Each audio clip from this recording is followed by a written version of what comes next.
उनसे यह दृष्टांत कहा, किसी नगर में एक न्यायी रहता था, जो ना परमेश्वर से डरता था और ना किसी मनुष्य की परवाह करता था। उसी नगर में एक विधवा भी रहती थी, जो उसके पास आकर कहा करती थी, मेरा न्याय चुकाकर मुझे मुद्दई से बचा। कुछ समय तक तो वह ना माना, परंतु अंत में मन में विचार करके कहा, यद्यपि मैं ना परमेश्वर से डरता और ना मनुष्य की कुछ परवाह करता हूँ, तो भी यह विधवा मुझे सताती रहती है, इसीलिए मैं उसका न्याय चुकाऊंगा। कहीं ऐसा ना हो कि घड़ी घड़ी आकर अंत को मेरी नाक में दम करे। हालेलुया। तो परमेश्वर यीशु मसीह यहाँ पर एक दृष्टांत दे रहा है। कहता है किसी नगर में एक न्यायाधीश रहता था। न्यायाधीश यानी कि न्याय करने वाला कोई राजा रहता था, या जैसे जज होते हैं, जज क्या करते हैं, लोगों का न्याय करते हैं। तो ऐसे ही एक न्यायाधीश रहता था, लोगों का न्याय करता था, लेकिन वह परमेश्वर का डर भय नहीं मानता था, ना किसी मनुष्य से डरता था। तो वहीं उसी नगर के अंदर एक विधवा औरत भी रहती थी। कौन रहती थी? विधवा औरत भी उसी शहर के अंदर रहती थी। तो उसकी एक समस्या थी कि भाई मेरी समस्या जो है वो तू हल कर, मेरा जो जो मुद्दई है उसे हल कर।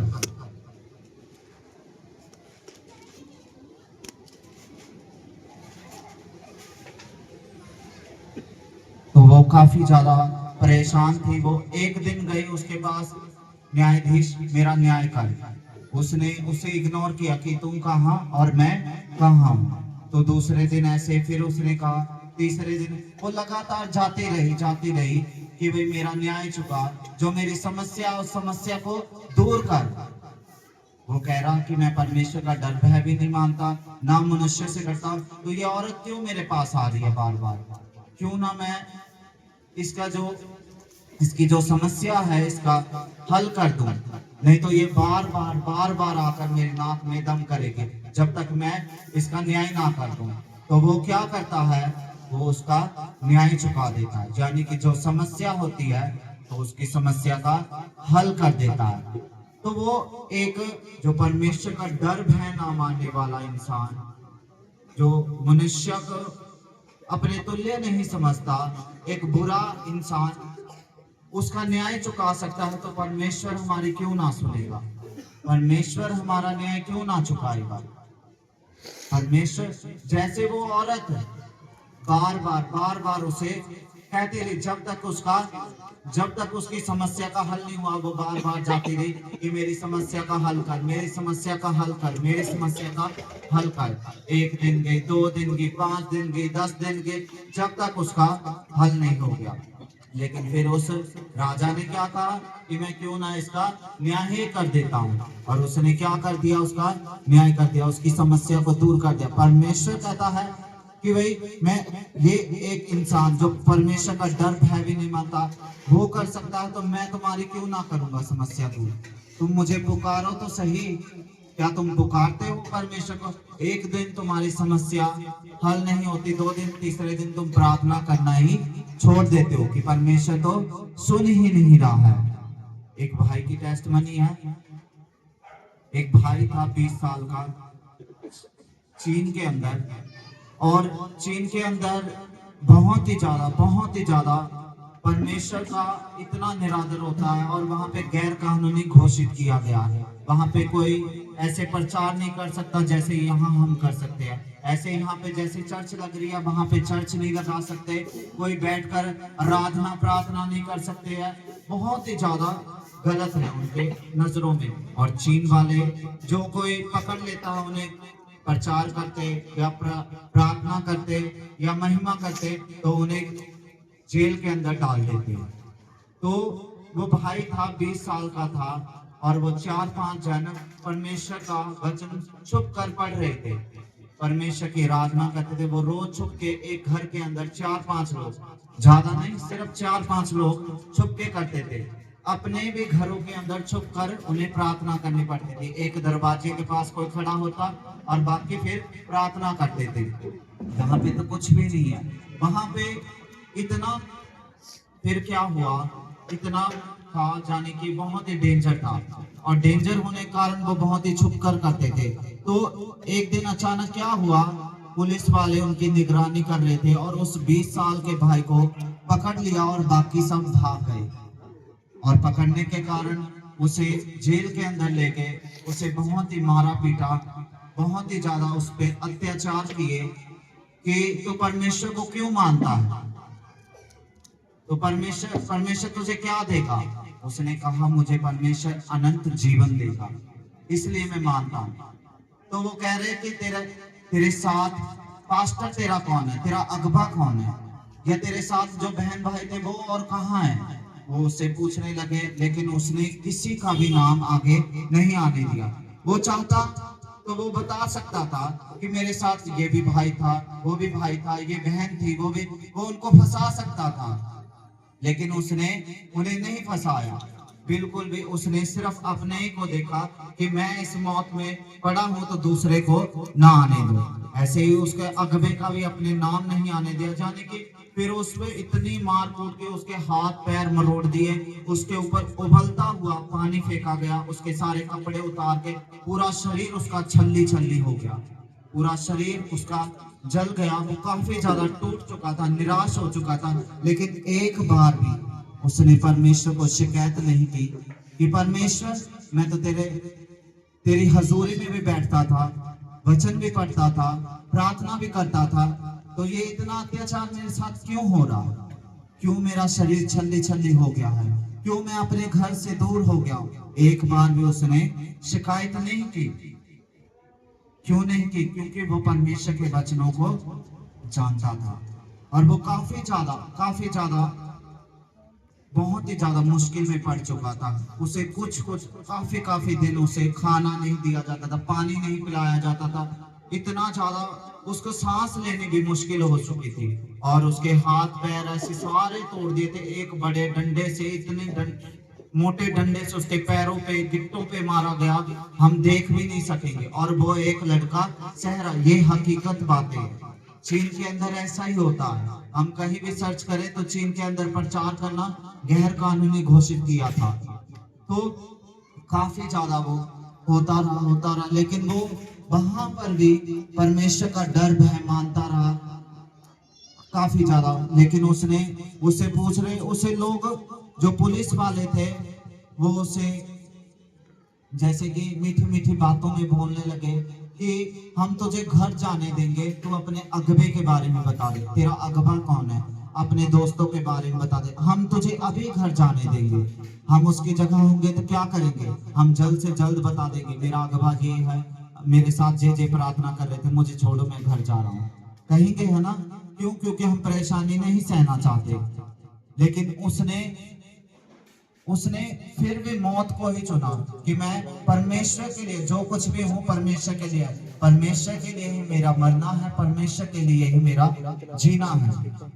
परमेश्वर का वचन भी कहता है कि धन्य है वह मनुष्य जो मेरे कारण सताया जाता है, क्योंकि स्वर्ग में उसके लिए बड़ा प्रतिफल है। स्वर्ग में किसके लिए बड़ा प्रतिफल है? जो मेरे कारण सताया जाता है, जो दुख सहता है। क्या हम दुख सह रहे हैं परमेश्वर के लिए? हमारे तो मसले ही हल नहीं है। अब अभी हम पर कोई विपदा आ जाए, या कोई बीमारी हम पर आ जाए, या कोई कुछ ऐसे घर में लड़ाई झगड़ा हो जाए, तो हम क्या कहेंगे पास्टर जी को कि पास्टर जी हमारे घर, मैं तो प्रार्थना भी करती हूँ, भवन में भी आती हूँ, फिर भी लड़ाई क्यों है? हम कहते हैं ना, शिकायतें करते हैं। लेकिन उस भाई पे 20 साल का मैं हूँ, मेरे जितना ही था वो, और उसके सच में उसके शरीर पर इतना पानी उबलता हुआ डाला, इतना उबलता, उसका सारा शरीर इतने फोले हो गए उसमें, और उसका शरीर पर मांस दिखने लग गया, और उसकी तुरंत सर्जरी की गई। यदि सर्जरी ना करते तो वो मर जाता। उसका सारा जख्मों से शरीर भरा हुआ था। वो फिर भी परमेश्वर को ही याद करता रहा। परमेश्वर सच में, क्यों? क्योंकि वो परमेश्वर के वचनों को जानता था कि मैं जो बोऊंगा वो काटूंगा, जैसा मैं करूंगा वैसा मुझे भरना भी होगा। तो ऐसे ही परमेश्वर के बहुत ही नबी थे। परमेश्वर का एक नबी था जिसका नाम यूसुफ था। वो 12 साल का बच्चा था। उसे 12 साल के ऊपर विपदा आनी शुरू हो गई। उसके भाइयों ने उसे कुएं के अंदर डाल दिया, उसे पैसों में बेच दिया, दूसरे देश चला गया, वहां उसे जेल के अंदर रखा गया, उसे कोड़े मारे गए। कोड़े ऐसे ऐसे मारते, एक कोड़ा भी लग जाए तो हमारा मांस निकलने लग जाता है। उसके ऊपर उनताले उनताले कोड़े मारे जाते हैं, लेकिन वो फिर भी परमेश्वर का धन्यवाद करता रहा, कोई शिकायत नहीं करता था। जो समस्या आई उसको उसने सख्ती से उसे सहा कि परमेश्वर जरूर मुझे इसका बेटर देगा। तो परमेश्वर ने उस यूसुफ को, परमेश्वर ने वो जो एक आम था उसे खास बना दिया। उसे उसी देश का जहां पे वो गुलाम बना के ले जाया गया था मिस्र के अंदर, उसे प्रधानमंत्री परमेश्वर ने बना दिया। तो ऐसे बहुत से नबी हैं। ऐसे एक दाऊद परमेश्वर का दास था जो भेड़ बकरियों को चराता था। वो भेड़ बकरियां चराने वाले कैसे होते? आम इंसान होते हैं। तो वो भी ऐसे ही आम इंसान था। परमेश्वर ने उसे राजा बना दिया। क्यों? क्योंकि उसने जो पे किया वो काटा उसने।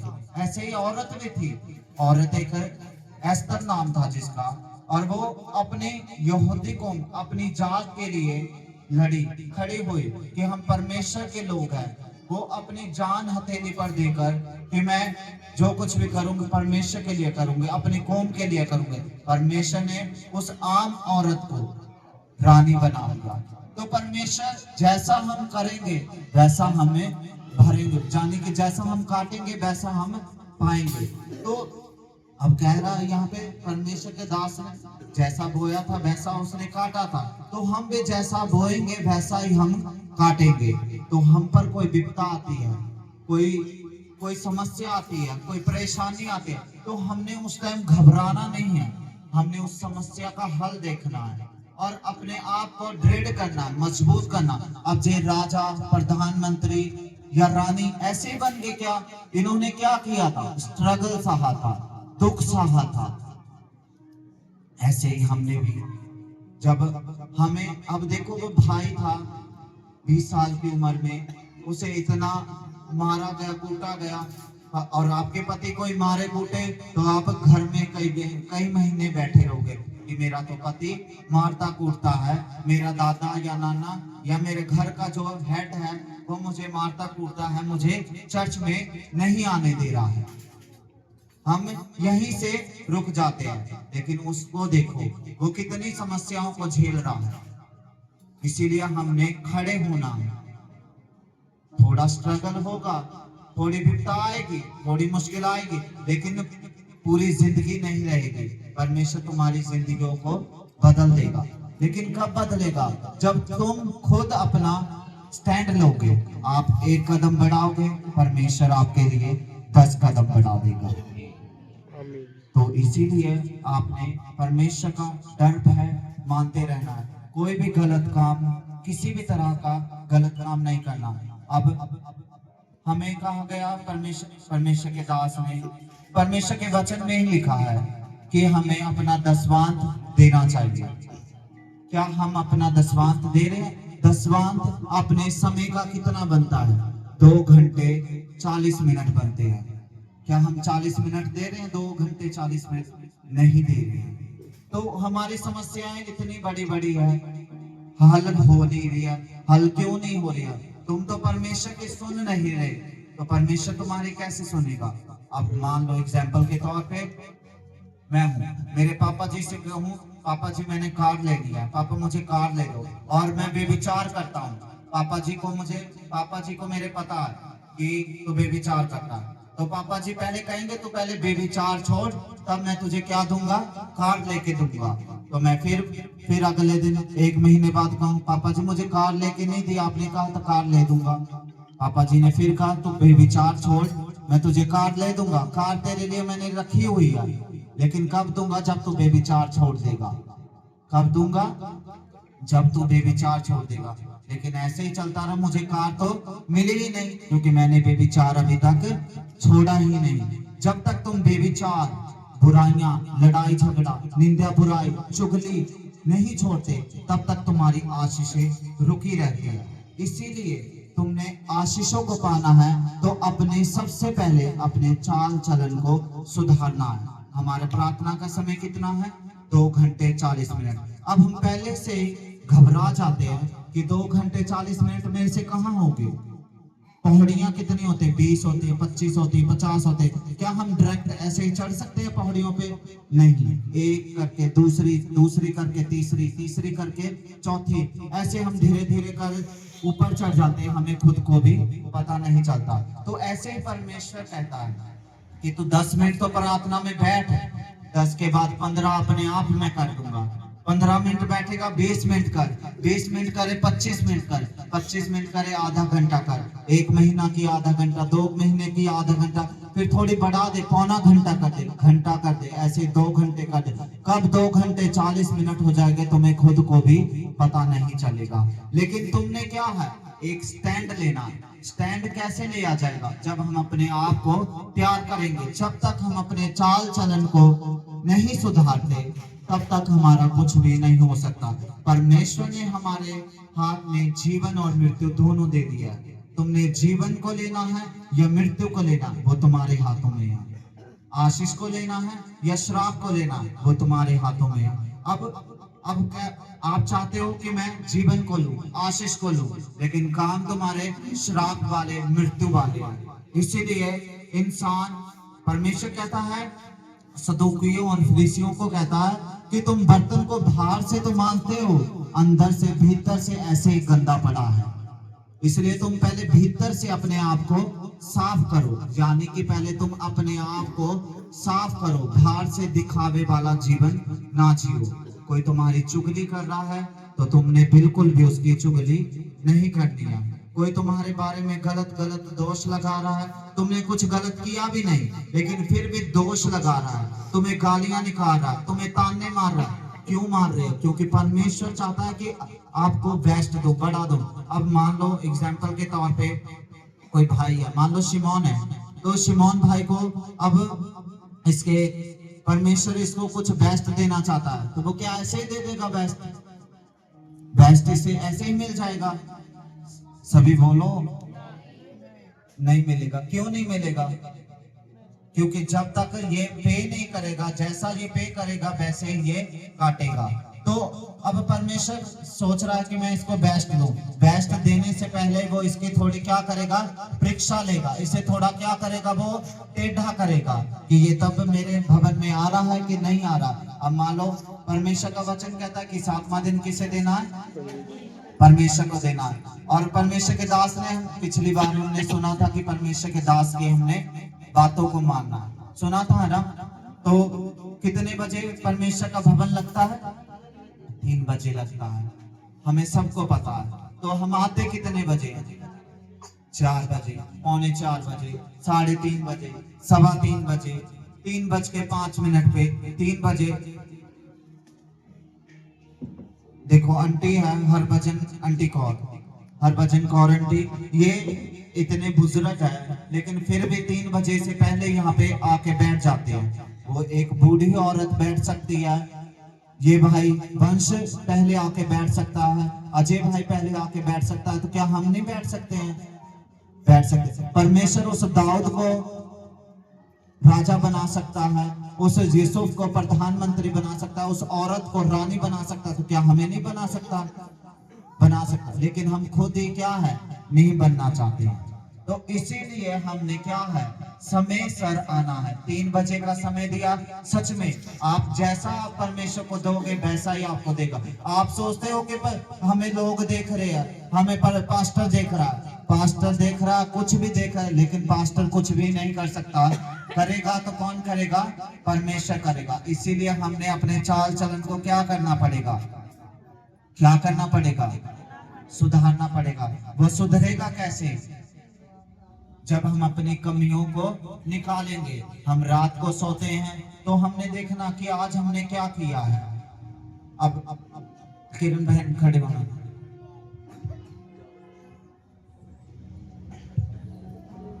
कोई इस हफ्ते में कोई अच्छा काम किया? कोई भी?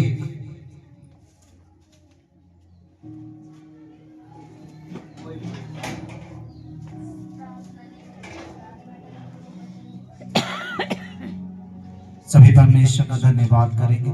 ये बहन कह रही है कि भाई मैं प्रार्थना नहीं करती थी, अब मैं क्या करने लगी, प्रार्थना करने लगी हूँ, और वचन नहीं पढ़ती थी, अब मैं वचन पढ़ने लगी हूँ। बैठ जाऊं।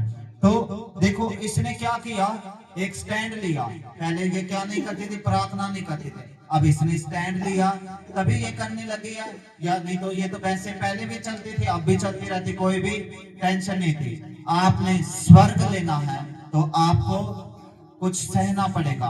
परमेश्वर के जितने भी नबी थे, जितने भी दास थे, उन्होंने सब ने मुश्किलें देखी और बाद में उन्होंने प्रतिफल पाया। अब्राहम जो उसकी वाइफ थी सारा, उसको 80-90 साल की उम्र में 80-90 साल की उम्र में उसको संतान हुआ। अब 80-90 साल की उम्र में वो परमेश्वर का डर में शुरू से मानती थी, तो इतने लेट क्यों हुआ, इतनी देर बाद क्यों हुआ? परमेश्वर उन्हें देख रहा था और उसे उस 80-90 साल की उम्र में क्या क्या नहीं सहना पड़ा होगा। सभी के ताने भी सहने पड़े, सभी की चुगलियां भी सहने पड़ी, सभी का ऑलमोस्ट सभी उसने सहा। परमेश्वर ने उसे देखा परखा, तो फिर उसे 80-90 साल की उम्र में उसे बेटे के साथ ब्लेस किया। क्यों किया? क्योंकि उसने क्या है, पहले से ही पे कर दिया था। तो हम भी जितनी प्रार्थना करते हैं, जितने उपवास रखते हैं, जितना प्रभु के भवन में आते हैं, तो हम पे करते हैं परमेश्वर को, और एक चीज भी हमारी की गई कभी व्यर्थ नहीं जाएगी प्रभु में। इसलिए आप ज्यादा से ज्यादा परमेश्वर के भवन में 3 बजे आना है और प्रार्थना करनी है, समय से परमेश्वर को समय देना है। आप 2 घंटे 40 मिनट नहीं कर पाते हो तो आपने आधा घंटा करना, आधा घंटा से बढ़ाना, उसे 40 मिनट करना, घंटा करना, ऐसे ही 2 घंटे 40 मिनट परमेश्वर को देते रहना। जैसे जैसे आप अपनी कमियों को देखो, हमने दूसरों की कमियां नहीं देखनी, क्योंकि हम खुद इतने अंदर से गंदे हैं कि हम जाहिर नहीं कर सकते। हमारे अंदर इतनी कमियां हैं, हमने अपनी कमियों को सुधारना है। कि पहले मैं गालियां निकालता था, कल मैंने 30 गालियां निकाली, आज मैं कम करूंगा यीशु मसीह के नाम में। वो कैसे करूंगा? आज कल मैंने इतनी गालियां निकाली, मैं चुप नहीं रहा, आज मैं चुप रहूंगा। किसके लिए? परमेश्वर के लिए। परमेश्वर के लिए हम जो भी करेंगे परमेश्वर उसका फल देगा। इसलिए हमने ध्यान रखनी है और अपने चाल चलन को सुधारते रहना, और परमेश्वर के दास के लिए हमारे लिए लगातार आपने प्रार्थना करते रहना है, ताकि परमेश्वर जो अपनी बुलाहट है अपने दास पर जाहिर कर सके, और जो कमी घटियां हैं परमेश्वर वो जल्द से जल्द पूरी करे, और परमेश्वर के दास को आगे से आगे परमेश्वर लेकर जाए और ऊंचा उन्हें सतान दे। इसलिए सभी ने आपने प्रार्थना करते रहे। हम आंखों को बंद करेंगे, सभी प्रार्थना करेंगे कुछ मिनट।